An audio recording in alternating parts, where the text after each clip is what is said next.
24ஆம் அதிகாரம், மத்தேயு 24ஆம் அதிகாரம் 29ஆம் வசனம் பார்த்தீங்கன்னா, வானத்தின் சத்துவங்கள் அசைக்கப்பட்டது. ஹலோ, மத்தேயு 24:29 என்ன ஆகும்? வானத்தின் சத்துவங்கள் என்ன செய்யும்? அங்கேயும் அந்த சாலியோ தான், அங்கேயும் அந்த சாலியோ தான். அதுக்கு அர்த்தம் என்ன? மத்தேயு 24ஆம் அதிகாரம் 29ஆம் வசனம் என்ன நடக்குது? இயேசு வரும்போது என்ன ஆகுமா? வானத்தின் சத்துவங்கள் அசைக்கப்படும் போட்டிருப்பாருங்களேன். அப்படின்னா நம்ம ஜெபத்தில் ரேஞ்சை பாருங்களேன். எங்கே ஆரம்பிக்குது?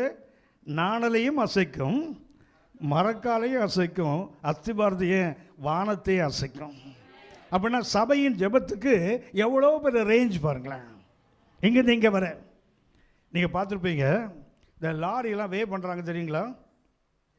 லாரி வே பிரிட்ஜ் பார்த்துருக்கீங்களா? 50 டன் 60 டன்னுக்கு மேலே தான்.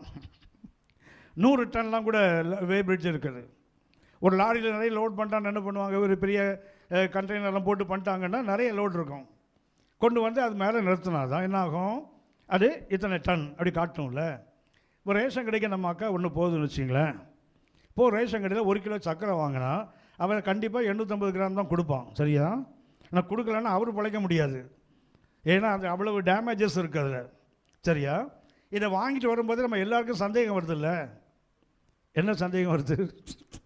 உண்மையிலே இது 1000 கிராம் தான் இருக்குதா, 850 இல்லை? என்ன பண்ணு? கொண்டு போய் அந்த லாரி வே பண்ணுறா தெரியுங்களா, அதில் கொண்டு சர்க்கரையை வச்சா அது காட்டுமா? வாங்கி ஒரு அறை விடும். வந்தேடா நான் 100 டன் வே பண்ணுற ஆள்கிட்ட வந்து 850 கிராம் சர்க்கரையை கொண்டு வச்சாங்கன்னா அரைஞ்சிடாது அது.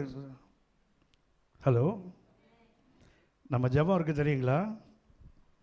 ஒரு சின்ன நாணலையும் அசைக்குது, வானத்தையும் அசைக்குது பாருங்களேன். Widest range. சும்மா ஒரு சின்ன அளவு அல்ல. எங்கேருந்து எங்கே வர? எனக்கு என்ன ஆச்சரியம்னா, சங்கீதம் ஏசாயா 40ஆம் அதிகாரம் உங்களுக்கு தெரிந்த ஒன்று தான். அவர் எப்படிப்பட்டவராம்? பூமியின் மண்ணை மரக்கால் அளப்பாராம். தண்ணீர் என்ன பண்ணுவாராம்? ஆடி உள்ளங்கையில் எடுத்து வரான்.